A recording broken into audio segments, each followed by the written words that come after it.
데살로니가전서 5장 18절 한 절만 제가 봉독하도록 하겠습니다. 범사에 감사하라. 이것이 그리스도 예수 안에서 너희를 향하신 하나님의 뜻이니라. 아멘. 이 시간 2023년 추수감사주의를 맞이해서 범사에 감사하라 라는 제목으로 하나님의 말씀을 증거하겠습니다. 우리가 한 해를 마무리하는 시기가 되어오고 있습니다. 이러할 때 우리가 한 해를 돌아보면서 감사함으로 한 해를 마무리하는 것은 큰 은혜를 받는 길이라는 것을 깨달아야 됩니다. 이 18절 말씀에 범사에라고 했잖아요. 범사에라는 것은 그 헬라어 원어로는 엔 판티인데 번역을 하면 모든 상황에서 이런 뜻입니다. 모든 상황에서, 항상 이렇게 말할 수도 있고요. 또 항상 감사하라라고 하면 좀 너무 범위가 넓고 추상적이잖아요. 그런데 모든 상황에서 감사하라 할 때는 우리가 그 상황들을 생각할 수 있습니다. 보통 우리가 감사할 상황이 있고 감사치 못할 상황이 있다라고 우리가 생각을 잘 하잖아요. 좋은 일이 있을 때는 감사하기가 쉬워요. 그러나 나쁜 일이 있을 때는 감사하기가 어렵습니다. 하지만 하나님의 말씀은 좋든 싫든 기쁘든 슬프든 모든 상황 속에서, 내가 당하는 모든 현실 속에서 항상 감사하라라고 명령하고 있는 것입니다. 과연 그렇게 할 수 있는가? 우리 그리스도인들에게는 그렇게 할 수 있다는 거예요. 그렇게 할 수 있는 이유도 있고 은혜도 있고 또 근거도 있고 능력도 있다는 것이죠. 이 감사한다는 것의 그 의미가 무엇일까요? 감사가 무슨 뜻입니까? 이 감사는 그 사전적인 정의로는 고맙게 느끼는 마음이에요. 그래서 고맙게 느끼는 어떤 감정, 참 받은 은혜와 선물과 이러한 은혜에 정말 감사하다는 어떤 기쁜 마음들이죠. 기쁜 감정이 감사에 항상 포함이 되어 있어요. 뭔가 선물을 받을 때 기쁘잖아요. 그러니까 감사하고, 뭔가 어려움을 당했을 때 누가 도와줬을 때 감사하잖아요. 너무 기뻐서 그 도움을 주고 은혜를 준 분께 감사하는 마음을 느끼는 것이죠. 그리고 감사는 반드시 생각하는 면이 있습니다. 그래서 영어의 thank와 think는 그 어원이 같습니다. 그래서 thank가 어떻게 나오냐면 이 좋은 생각에서 나오는 거예요. 좋은 생각에서 뭐가 나와요? 감사가 나오는 겁니다. 그래서 이 모든 현실과 상황을 내가 긍정적으로 생각한다는 그 의미가 감사한다는 의미예요. 그래서 그 감사한다는 것은 어떤 의미냐면, 다른 사람이 보기에 다 부정적으로 보여도 그 감사하는 사람 마음에는 뭔가 그 현실을 긍정적으로 생각한다는 거예요. 긍정적으로 생각하는 그 생각 속에서 감사가 나오는 거예요. 그래서 이 감사는 먼저 이 마음의 영역입니다. 마음에서 기쁨을 느끼고 좋은 긍정적으로 생각을 하고, 그래서 마음에 있어서 참 고마움을 느끼는 감정과 생각, 지성적으로 생각하고 감정적으로 느끼는 면이 있어야 되죠. 그런 거 전혀 없이 형식적으로만 그냥 추수감사절이니까 감사합니다 하면은 마음에도 없는 감사가 되는 것이죠. 그 다음에 이제 진정한 감사는 우리가 또 보답하는 면이 있어야 되는 것이죠. 말로만 뭐 감사한다라고 하고 감사함을 느껴요. 그런데 말도 안 하고, 누군가 감사한 그런 은혜를 베풀어 줬어요. 마음속으로 저 혼자 감사해요. 감사하다는 말도 안 하고 또 감사에 대한 보답도 하지 않는 것은 진정한 의미의 감사를 할 수가 없는 것이죠. 진짜 내가 감사함을 느꼈다고 할 수가 없는 것이죠.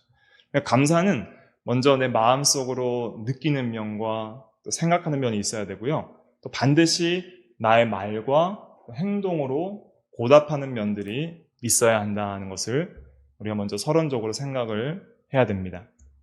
그러면 이제 범사에 감사하라 그랬는데, 먼저 감사의 대상이 있어야 되죠. 우리의 감사의 궁극적인 대상은 하나님이십니다.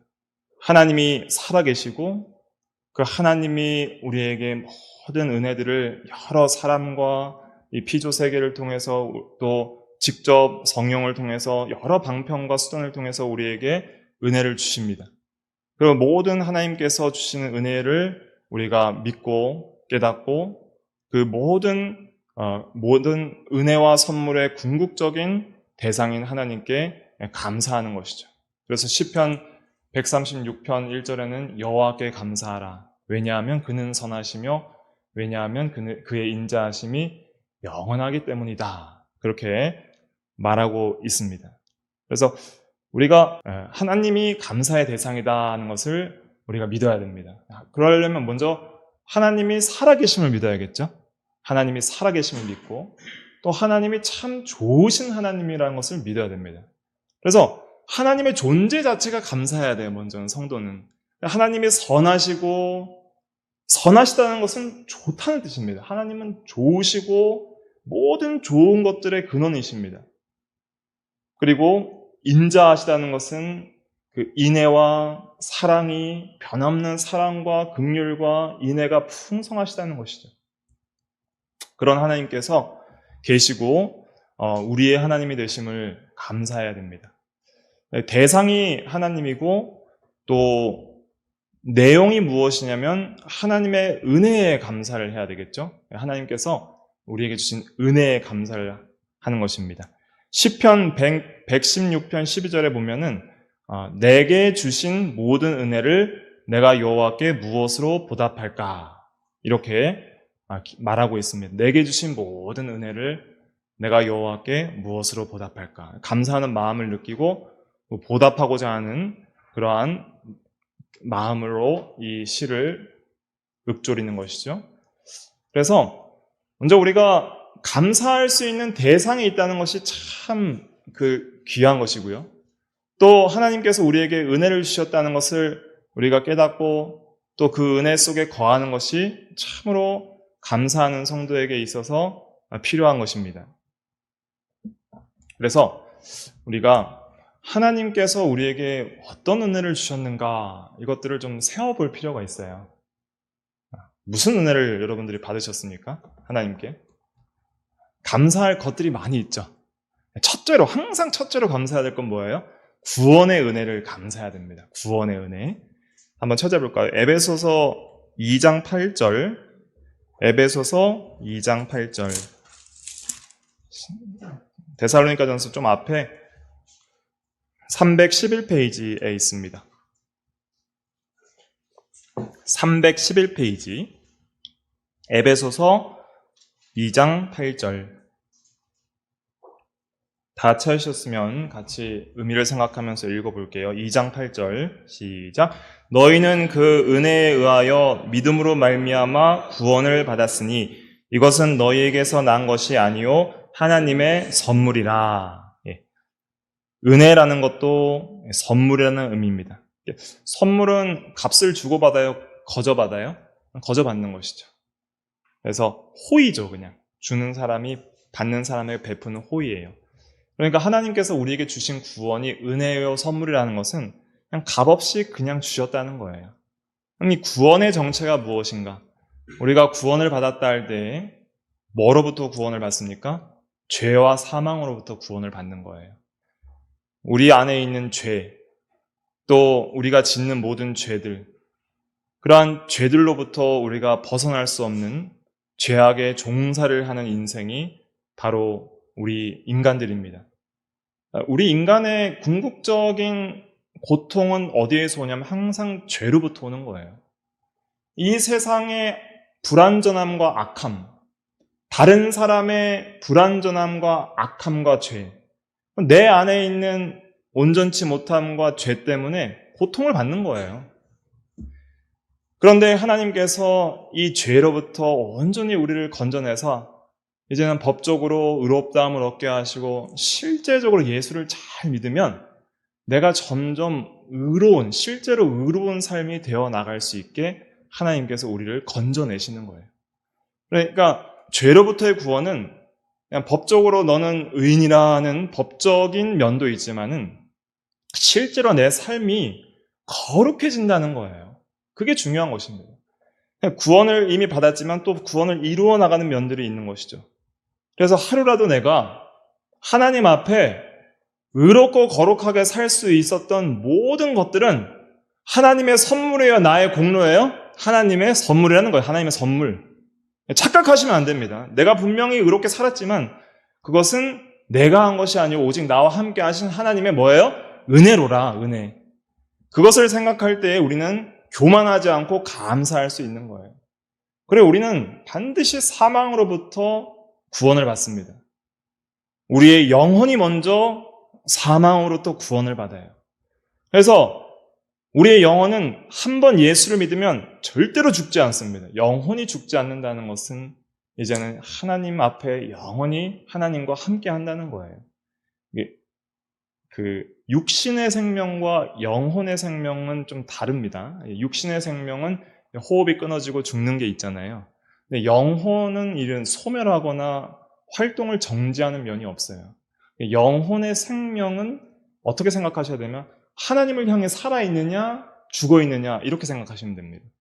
영혼의 생명은 항상 활동을 해요. 뭔가를 사랑하고 뭔가를 알고 느끼고 행동하고 계속 활동을 하는데 영혼이 살았다라는 것은 무엇이냐면 하나님을 향해 살아있는 것이 산 거고 하나님을 향해 죽어서 자기를 사랑하고 세상을 사랑하는 것은 죽은 영혼이에요.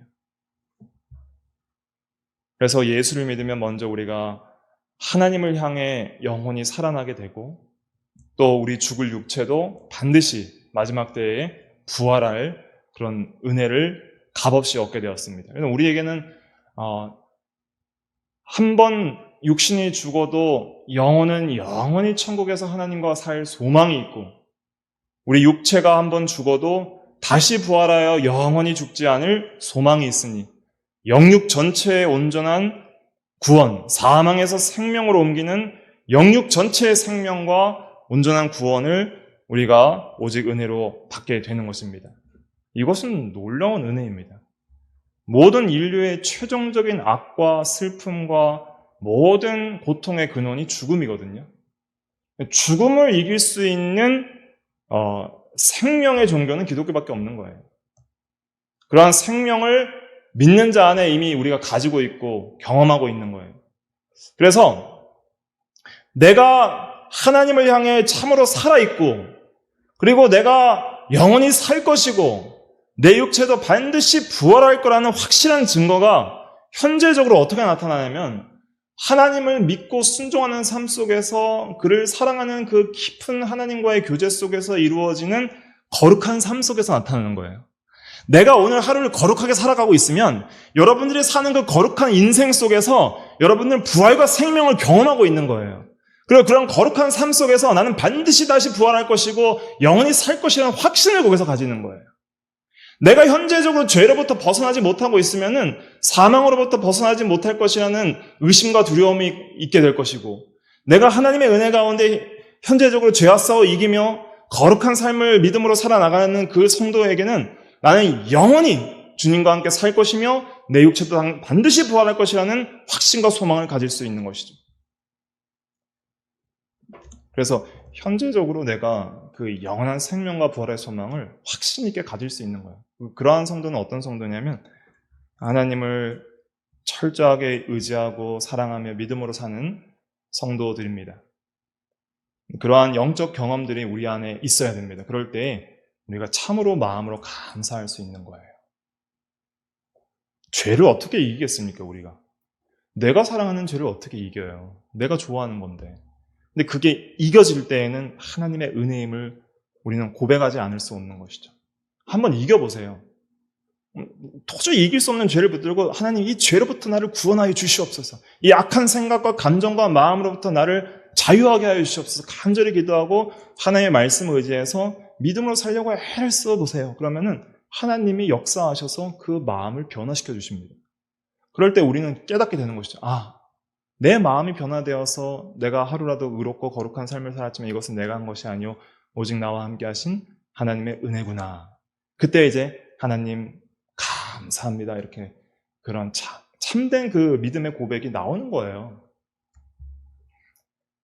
그래서 첫째로는 우리가 이 구원의 은혜를 감사해야 됩니다. 죄와 사망으로부터 건짐을 받는 이 은혜에 감사해야 되고요. 그 다음에 이제 몇 가지 또 여러 감사의 제목들을 생각할 텐데 또 감사해야 될 것은 무엇이냐면 없는 거에 불평하지 말고 있는 거에 감사하세요. 난 이것도 없고 저것도 없고 이것도 없고 저것도 없고 남들은 다 있는데 난 없습니다. 불평하지 말고 하나님이 주신 거에 감사해야 돼요. 주신 거예요. 우리 세상에 태어날 때 뭐 가지고 태어났습니까? 우리가 세상에 아무것도 가지고 온 것이 없음에 또한 아무것도 가지고 가지 못하리니 먹을 것과 입을 것이 있은즉 족한 줄로 알 것이라 디모데전서 6장 7절과 8절에 말했잖아요. 자족하는 마음이 있어야 됩니다. 스스로 넉넉하게 느끼고 참 나에게 생명과 건강이 있으면 감사할 수 있고 나에게 오늘 하루 살아갈 먹을 것과 입을 것과 생활에 필요한 것들이 있으면 감사하고 여러분들 오늘 다 옷 입고 오셨잖아요. 헐벗은 사람들도 오늘날 얼마나 많고 물을 제대로 못 먹는 사람들이 뭐 한 10억이 된다 그러고 또 전쟁과 여러 가지 자연재해와 국가가 안정되지 못해서 고통받는 민족이 얼마나 많이 있습니까? 오늘날 대한민국 청년들이 이 한국을 헬조선이라고 그렇게 일컫잖아요.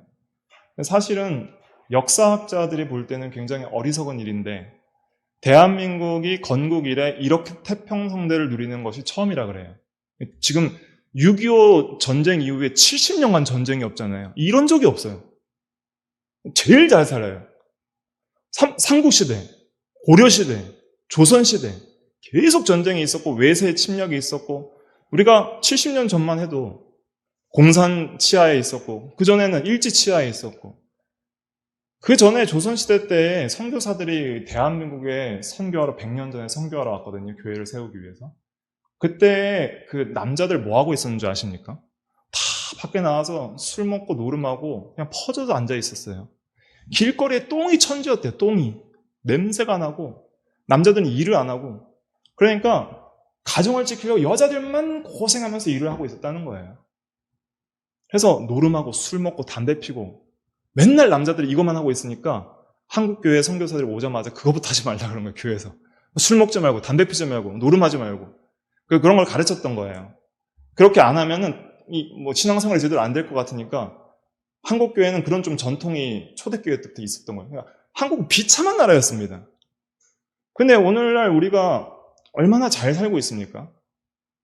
제가 어렸을 때만 해도 제가 초등학교 2학년 때 1992년도에 서울에 살았거든요. 서울 실촌. 지금 서울 신촌하면 부도심으로서 굉장히 번화가예요. 근데 그 당시만 해도 전부 달동네였어요. 수세식 화장실 있는 집 별로 없었어요. 전부 퍼세식이었고 그런데도 다들 행복하고 만족하면서 그게 뭐 크게 인생에 있어서 그게 큰 슬픔이 되지는 않았거든요. 근데 오늘날 참 아파트에서 수세식으로 정말 이제 퍼세식 화장실 있는 집 거의 찾아보기가 드물잖아요. 그런데에도 사람들이 행복하지 않고 더 불행해지는 이유는 물론 여러 가지 사회적인 어떤 제도적인 이런 문제점들도 분명히 있을 수 있겠지만 그러나 정말 마음으로 내가 현재 누리고 있는 것이 얼마나 소중한 것이고 감사한 것인지를 느끼지 못하기 때문에 없는 것에만 불평하고 있는 것에 대한 감사가 없기 때문에 그렇다는 것을 우리가 깨달아야 됩니다. 히브리서 13장 5절에 보면 돈을 사랑하지 말고 있는 바를 족한 줄 알라 그랬어요. 우리가 현재 있는 것을 만족하면서 이런 귀한 것들을 여전히 내가 누리고 있다는 것 감사할 수 있어야 됩니다. 그래서 먼저는 좋은 일 있을 때 항상 감사하십시오. 조금이라도 좋은 일이 있을 때 감사해야 되는데 당연하게 여길 때 감사하지 못해요. 사람들이. 놀랍고 신비한 일이 있을 때에는 순간 그것이 감사가 되잖아요. 근데 그것이 익숙해지고 당연해지면 감사하지 못해요. 우리가 여러분 숨 쉬는 거 항상 감사하십니까? 저도 숨 쉬는 거 잘 감사 못하는데 집에서 매일 호흡기 끼지 않으면 숨 못 쉬는 사람들도 있잖아요. 그런 사람들을 생각하면 우리가 정상적으로 숨 쉬는 것 이거 참 감사한 거예요. 또 우리에게 해와 햇빛을 주신 하나님께 감사할 수 있죠. 그래서 시편 136편은 해로 낮을 주관하신 이에게 감사하라 그 인자하심이 영원하미로다. 우리가 전기세 많이 올랐잖아요. 근데 햇빛은 전기세 안 내도 되는 거예요. 그러니까 얼마나 감사해요. 당연한 것을 귀중하게 여길 때 우리는 감사할 수 있습니다. 그러니까 우리 현실에 있는 것을 당연하게 여기지 마세요. 우리가 받지 않은 것이 없어요. 다 받았어요. 생명도 하나님으로부터 부모를 통해 받았고 우리가 누리는 모든 것도 누군가 만들어준 거잖아요. 여러분들이 지금 옷을 만들어서 오셨습니까? 누군가 만들어준 것을 사 입었고 또 누군가 건축해준 건물에서 우리가 예배를 드리고 다 여러 가지 많은 사람들의 은혜와 또 수고를 통해서 그 모든 것을 주장하시는 하나님의 그 은혜를 통해서 우리가 오늘도 하루를 살아가기 위해서 소비하는 많은 에너지와 자원들을 정말 선물같이 누리고 있는데 너무 당연하니까 어느 순간 감사가 없어지는 거예요. 그런데 뭔가 그 당연한 것을 내가 잃어버릴 때 그리고 그것을 제대로 누리지 못할 때 비로소 그것이 참 감사한 일이었구나 뒤늦게나 깨닫게 되는 경우들도 있게 되는 것이죠. 그래서 특별히 우리가 나쁜 일을 경험할 때 전에 좋았던 당연했던 것들이 참으로 감사한 일이었구나 하는 것을 깨닫게 되는 것입니다. 근데 우리가 또 어려운 일, 나쁜 일을 경험할 때도 감사해야 됩니다. 나쁜 일을 당했어요? 뭐가 감사할까요? 더 안 나쁜 거 감사하면 돼요. 오른손 다쳤어요. 그럼 뭐 감사해요? 왼손 안 다친 거 감사하고. 오른발 다치면은 왼발까지 다치면 걷지도 못할 텐데 왼발로 그냥 이거 짚고 다닐 수 있잖아요. 저도 고등학교 때 오른다리 그 무릎 인대가 다 끊어져가지고 1년 동안 재활훈련을 받았는데 거의 1년간 이제 기부스 생활을 했는데요. 그때 이제 이거 목발 짚고 막 날듯이 이렇게 뛰어다녔는데 그래도 이 다리 하나 남아있는 게 그렇게 감사하더라고요. 다리 하나 있으니까 살만해요. 그래도 이제 그리고 팔 안 다친 거. 그러니까 다리도 다치고 팔도 다치면 너무 힘들어요. 목발도 제대로 못 집으니까. 근데 다리 하나 다치면은 팔 안 다치고 목발 짚고 다리 하나로 걸어갈 수 있는 거 그거 감사합니다. 그거 없으면 어떻게 해요? 휠체어 타고 다녀야 되는 거예요. 그러니까 나쁜 일에도 더 나쁘지 않은 거 감사하고 우리 그리스도인들은 어떻게 감사할 수 있냐면 하나님께서 살아계심을 믿기 때문에 하나님이 선하심을 믿기 때문에 우리의 나쁜 일도 모든 것이 합력하여서 우리에게 궁극적으로 선이 될 것을 믿음으로 또 감사할 수 있는 것이죠. 그래서 로마서 8장 28절에 보면 우리가 알거니와 하나님을 사랑하는 자 곧 그 뜻대로 부르심을 입은 자에게는 모든 것이 합력하여 뭘 이룬다 그랬어요? 선을 이루느니라. 그래서 현재적으로 내가 고통과 어려움을 당해도 이 고통 때문에 하나님의 은혜에 더 감사할 수 있는 기회가 됐다면 그것이 선이고 내가 당하는 여러 가지 어려움과 질병과 여러 가지 시험 때문에 내가 나의 죄를 회개하고 더 거룩한 삶으로 하나님께 돌이킬 수 있었다면 그것이 선이었고 또 내가 당하는 모든 어려움 때문에 내가 믿음으로 인내하고 연단을 받아서 더 정금과 같은 그러한 만들어진 신앙의 인격으로 자라났다면 그것이 우리에게 선이 되는 것이죠. 그러니까 현재 시점에서 보기에는 너무 안 좋은 악이라도 하나님의 관점에서 현재와 미래까지 합력해서 그러니까 현재와 이제는 그 현재의 고통을 통해서 내가 만들어질 미래의 좋은 모습까지 합력해서 보면은 전체가 뭐예요? 선이라는 거예요. 합력해서 선을 이룬다는 것은 현재는 어렵지만은 전체 나의 미래의 모든 일생까지 다 합쳐서 볼 때에는 그것이 선이 될 줄로 우리가 믿는 그것이 하나님을 믿는 신앙입니다. 그래서 아프더라도 그것을 통해서 우리에게 더 좋은 것으로 만들어주시고 베풀어주실 것을 믿음으로 먼저 감사. 아프면 더 아프지 않은 것 감사해야 되고요. 그 다음에 죽을 병이 걸렸어요. 이제 죽으실 때가 다 돼서 이제 살 날이 며칠 안 남았어요. 그럼 뭐가 감사해요? 이제 시한부 판정을 받아서 며칠 안 산대요. 뭐가 감사해요? 아직 안 죽은 거 감사하죠. 죽을 때가 다 됐다는데 아직도 안 죽었습니다. 그래서 나이 많으신 권사님 이제 죽을 때가 다 되신 권사님 있었어요. 전에 교회에. 근데 이제 아침에 깰 때마다 감사하대요. 아침에 일어나니까 아직 천국 안 갔네? 아이고 하나님 감사합니다. 또 다음날도 깼는데 아직도 천국 안 갔네? 아유 감사합니다. 그렇게 감사하면서 사시는 걸 보고 참 은혜를 많이 받았습니다. 그러니까 아직 안 죽은 거 감사하고요. 죽으면 뭐가 감사해요? 죽으면 천국 가는 거 감사한 거예요. 죽으면 나의 영혼이 이제 영원히 하나님과 함께 살 소망이 있습니다. 죽음을 많이 묵상하셔야 됩니다. 죽음이란 것은 무엇인가? 우리 인간의 죽음은 영원히 육신을 떠나는 찰나예요. 영원히 육신을 떠나는 찰나. 그 찰나에 이제는 우리의 모든 육체의 호흡이 끊어집니다. 육체의 호흡이 끊어지고 영원히 육신을 떠나기 전까지는 죽은 게 아니에요. 그런데 죽기 전까지는 우리에게 여러 가지 육신적인 고통이 있을 수 있어요. 아픔도 있고 슬픔도 있고 여러 가지 후회와 또 여러 가지 어떤 두려움도 있을 수 있어요. 그러나 성도의 죽음은 귀한 것이 무엇이냐면 성도가 죽는 그 순간은 완전한 생명과 사랑과 빛과 평강과 안식의 세계로 들어가는 거예요. 성도가 죽기 전에는 암이 걸렸든지 어떤 일이 있든지 병 때문에 힘들 수 있어요.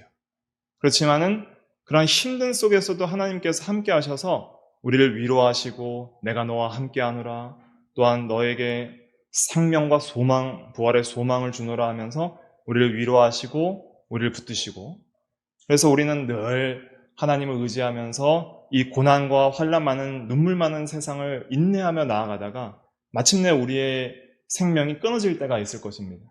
그래서 영혼이 육신을 떠나는 그 찰나가 있을 거예요. 찰나. 그 찰나의 순간이 복돼요, 안 복돼요? 복되다 이 말이에요. 복되다. 영혼이 육신을 떠나는 그 찰나에 이제는 천국 문을 열고 하나님 앞에 들어가는 거예요.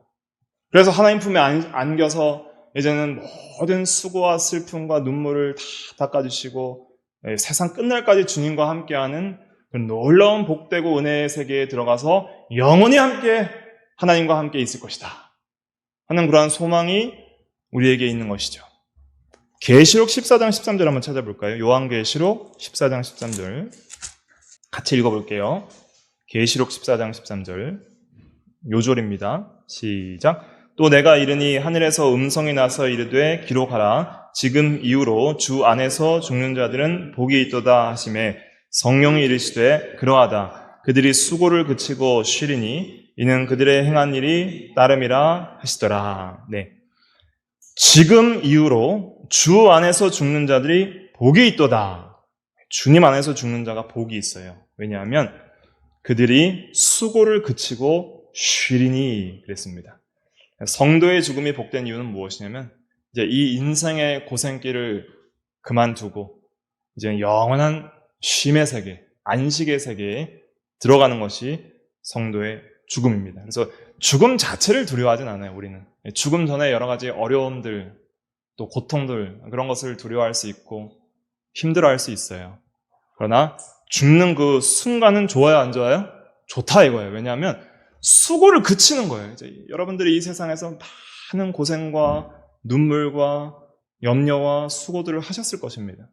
모든 지나간 날들의 눈물과 서름과 고통과 그러한 것들 다 이제는 그치고 더 이상 눈물도 고통도 슬픔도 없는 사망이 없는 그 세계에서 영원히 살 것입니다. 계시록 21장 찾아볼게요. 좀 넘어가셔서 계시록 21장 3절 4절 같이 읽어볼게요. 시작. 내가 들으니 보좌에서 큰 음성이 나서 이르되 보라 하나님의 장막이 사람들과 함께 있음에 하나님이 그들과 함께 계시리니 그들은 하나님의 백성이 되고 하나님은 친히 그들과 함께 계셔서 모든 눈물을 그 눈에서 닦아주시니 다시는 사망이 없고 애통하는 것이나 곡하는 것이나 아픈 것이 다시 있지 아니하리니 처음 것들이 다 지나갔음이러라. 아멘.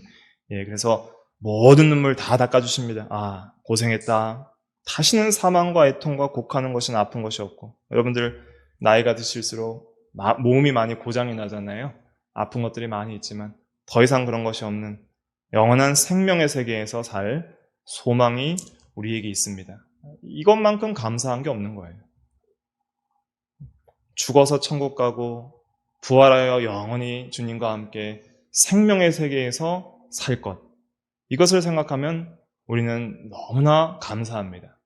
그래서 장례식장에서 기쁨으로 찬송 부르는 사람들은 그리스도인밖에 없어요.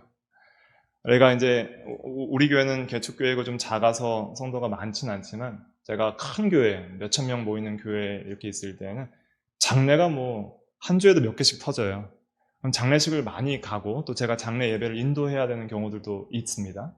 그러면은 믿지 않는 그러한 사람들은 모든 소망을 잃어버리고 울어요. 그렇게 서럽게 우는 사람들을 장례식장에서 밖에는 볼 수가 없어요. 그 중에서도 자기 자식을 먼저 보낸 그 부모의 슬픔은 말로 할 수 없이 슬픕니다. 대성통곡을 하고 어떡하냐 내가 먼저 가야 되는데 하면서 어떡하냐 하면서 그렇게 엉엉 우는데 그 눈물을 통해서 우리가 느낄 수 있는 건 뭐냐면 사망이 얼마나 슬픈 건가 하는 것을 느끼게 되는 것이죠. 죽음의 슬픔과 고통이 이런 거구나. 정말 우리에게 현실입니다. 영원히 살 것 같이 생각하지 마세요. 우리에게 모두 다 한 번씩 경험해야 될 현실이에요. 언제 죽을지도 몰라요. 그렇기 때문에 나는 반드시 한 번 죽는 것은 사람에게 정하신 것이요. 사람이 한 번 죽는 것은 정하신 것이요. 왜 사람이 죽어요? 사람이 죄인이기 때문에 죽는 거예요. 죄의 결과, 죄의 삭은 사망이기 때문에 내가 죄인인 확실한 증거는 내가 죽는다는 거예요. 그리고 한 번 죽는 것은 정하신 것이요. 죽음 이후에 뭐가 있으리라? 심판이 있으리라. 하나님 앞에 우리는 반드시 서야 돼요. 하나님 앞에 설 때가 있습니다. 그때 우리는 하나님 앞에 하나님의 자녀로서 생명을 얻게 되는 것이죠. 그런데 믿지 않는 하나님이 없는 사람들은 죽음으로써 모든 것이 끝났다라고 생각을 하니까 소망이 없는 거예요. 낙심이 되는 것이죠. 그러나 우리 그리스도인들에게는 소망이 있습니다. 자, 먼저 우리가 사랑하는 가족들을 먼저 떠나보냈어요. 사랑하는 형제들을 먼저 떠나보냈어요. 어떤 소망이 있어요? 다시 만날 소망이 있어요. 다시 만날. 부활 때 함께 만나서 영원히 살 소망이 있는 거예요. 그러니 우리 성도들은 이러한 슬픔이 있습니다. 정말 존경하는 성도들과 사랑하는 성도들을 떠나보냈을 때 일시적으로 세상적으로 우리가 잠시 이별했다는 그런 슬픔이 있을 수 있어요. 먼저 가서 이제는 못 보는구나, 당분간은 못 보는구나 하는 그런 슬픔이 있으면 다시 재회할, 다시 만날, 다시 볼 소망이 있어요. 우리 예수 그리스도도 다시 보고 그리스도 안에서 구원받은 모든 성도들도 다시 만날 소망, 그리고 영원히 살 소망이 우리에게 있으니 우리는 절대로 소망 없는 자같이 슬퍼하지 않는다 그랬습니다. 데살로니가전서 4장에 소망 없는 자같이 슬퍼하지 않게 하려 하여 재림과 부활에 대해서 얘기를 한다 그랬어요. 그래서 우리는 항상 소망이 있고 또 영원한 생명을 우리가 얻었기 때문에 예수를 믿음으로 항상 우리가 감사할 수 있습니다. 그래서 그리스도인들만큼 세상에서 낙천적이고 낙관적으로 살아갈 수 있는 사람이 없는 거예요. 사망 앞에서도 사망을 비웃을 수 있는 사람은 그리스도인밖에 없어요.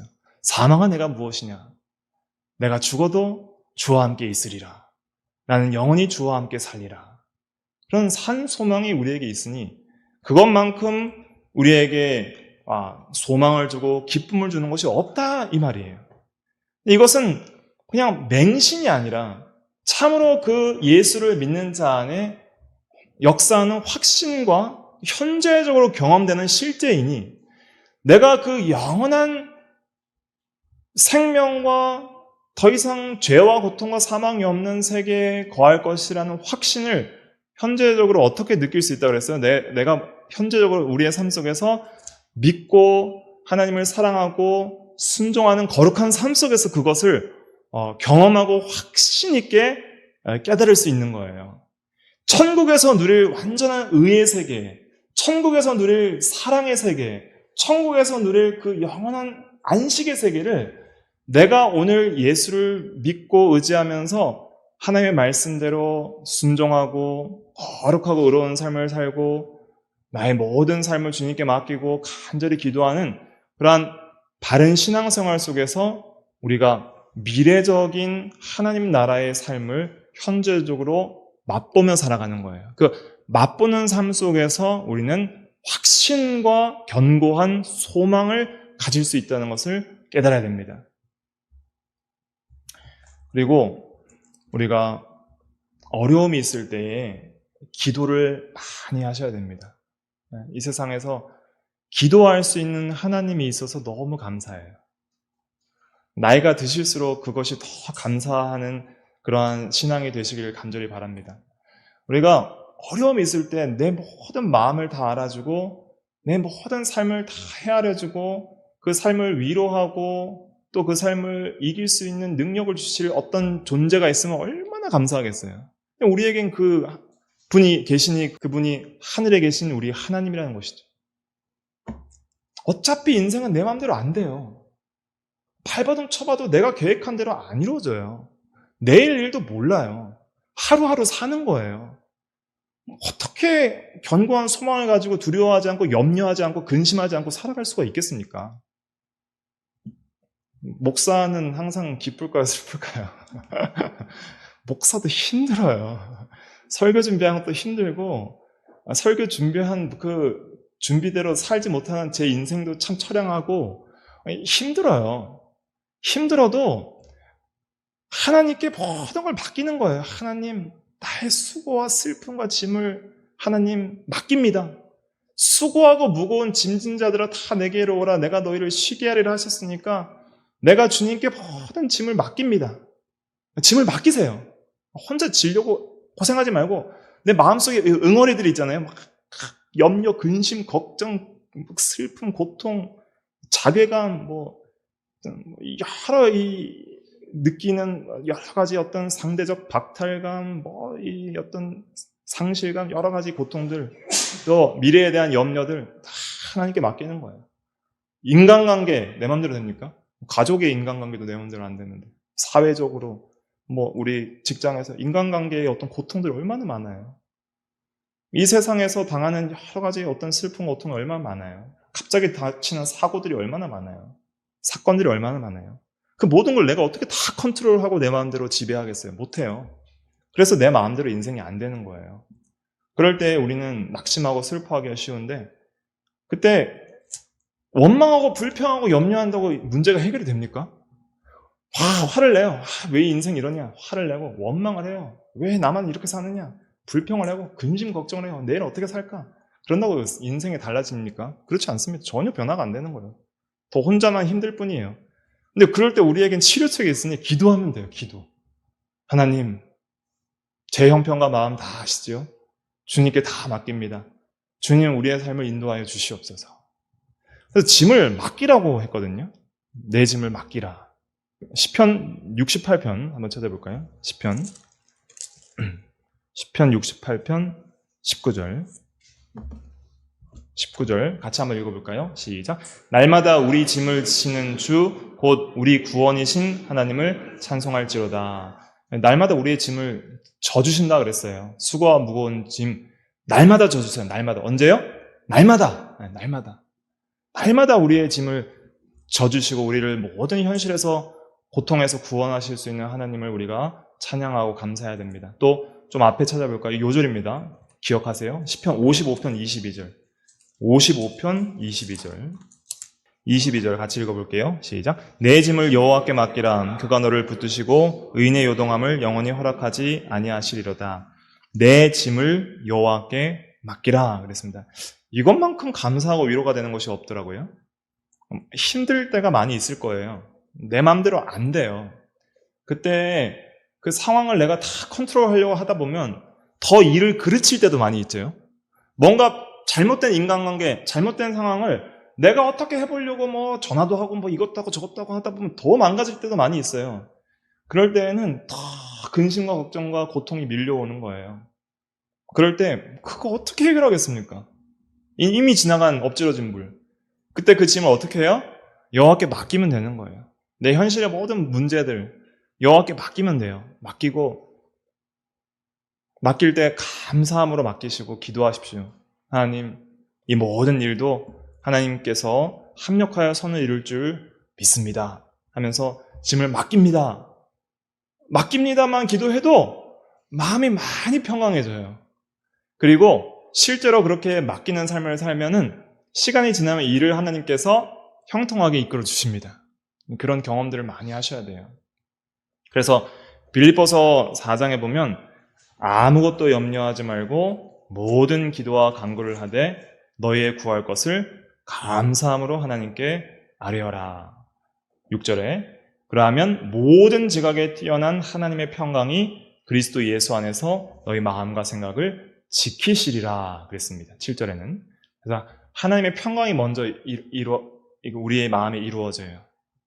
염려 다 맡기고 감사함으로 하나님께 아뢰면 마음의 평강과 위로와 또한 참으로 안식이 우리에게 임하고 오늘 하루의 힘든 삶들을 능히 이기며 살아갈 수 있는 그러한 힘과 에너지를 하나님께서 주세요. 그때 우리는 하나님께서 나에게 은혜를 주셨다 이렇게 고백을 할 수 있는 것이죠. 아무쪼록 우리는 감사하는 성도가 됩니다. 감사하는 성도. 그래서 말로 항상 감사하세요. 말이 감사하는 말이 많이 나와야 돼요. 그래서 에베소서 5장 4절에 누추함이나 어리석은 말이나 희롱의 말이 마땅하지 아니하니 오히려 감사하는 말을 하라. 여러분들이 감사가 태도와 습관과 인격이 되도록 해야 됩니다. 그래서 저도 회개한 게 뭐냐면 코스트코를 한 번씩 이제 가는데 교회 용품을 사기도 하고 또 필요한 개인적으로 장을 볼 때도 가끔 가는데 코스트코 가면 카트 이렇게 끌어주시는 분 있잖아요. 끌어줄 때마다 어떤 분은 저한테 감사하다고 하고 어떤 분은 감사하지 않는다고 하는데 저도 그분들한테 감사합니다 인사를 잘 못할 때가 있었더라고요. 그래서 이제 앞으로 감사합니다라는 말을 습관적으로 하려고 하는데 습관적으로 누구에게나 조금의 도움을 받았을 때 감사한다고 표현할 수 있는 그러한 성도가 되는 것이 참으로 감사하는 성도가 되는 것이고요. 또 기도와 찬양 가운데 감사를 하고 또 우리 삶 속에서 항상 모든 상황 속에서 범사에 감사할 수 있는 그러한 성도가 되어야 됩니다. 이 감사는 우리에게 계속적으로 소망을 품게 해요. 감사는 인내를 길러주고요. 또 감사는 현재의 삶에 있어서 빠르게 회복할 수 있는 이 회복 탄력성이라 그러거든요. 회복 탄력성을 우리에게 줘요. 그래서 믿지 않는 일반적인 사람들의 어떤 자기 개발 서적에도 감사에 대한 어드밴티지, 이점들을 많이 말을 하고 있거든요. 근데 우리는 더 신앙적으로 이것들을 녹여내서 정말 감사하는 성도가 될 때 현실을 계속적으로 이겨나갈 수 있는 그런 회복 탄력성.